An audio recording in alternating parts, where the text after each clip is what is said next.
On a passé là quelques jours et je crois que c'était le 3 mai, si j'ai bonne mémoire. On a ouvert, la porte s'est ouverte, on a demandé tous les jeunes de Voiron, bon, donc on nous a détachés et on nous a fait monter dans un panier à salade.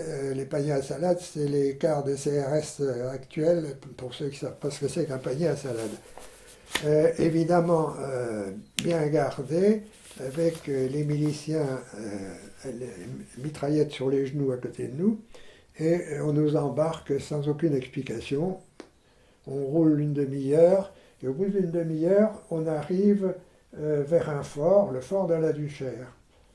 Et au fort de la Duchère, bon, c'est pas très rassurant de se trouver là, d'autant plus que le car s'arrête à l'entrée des fossés et on nous fait descendre vers les fossés. Les fossés, c'est l'endroit où on fusille les gens.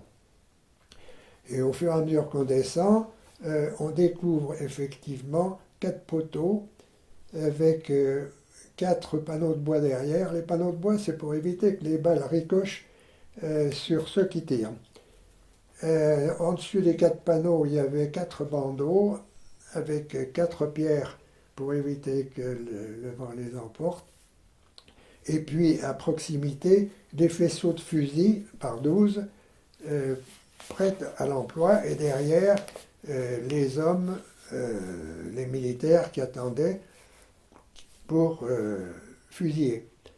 Bon, une fois arrivé là, on était persuadé cette fois-là qu'on allait être fusillé.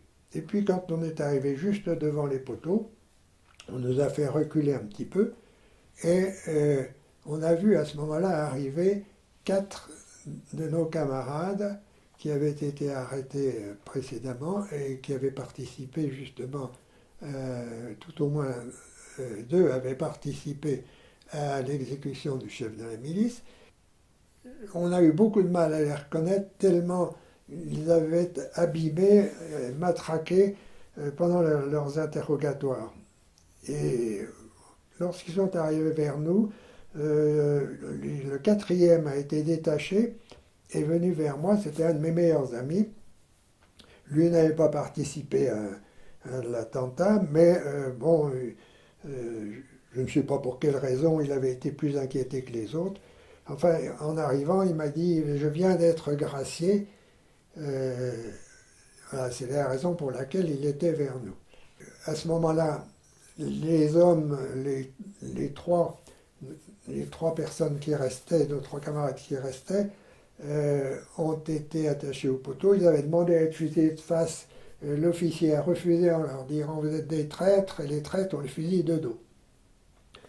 Ils ont été extrêmement courageux, il n'y a pas eu de problème. Et l'exécution s'est commandée au sifflet. L'officier qui était sur le côté donnait un premier coup de sifflet et les hommes ont pris les fusils. Deuxième coup de sifflet, ils ont mis en joue. Et à ce moment-là, ça a été très très très long. Je pense que pour ceux qui ont été fusillés aussi, ça a dû être très long. Et troisième coup de sifflet, les 36 détonations claquent en même temps et nos camarades s'affaissent comme des pantins. Et à ce moment-là, l'officier donne le coup de grâce à chacun, c'est-à-dire qu'il tire un coup de revolver à bout portant dans la tête rebondit, et voilà, et tout était fini. C'était quelque chose qui marque, et même 70 ans après, qu'on n'est pas prêt d'oublier.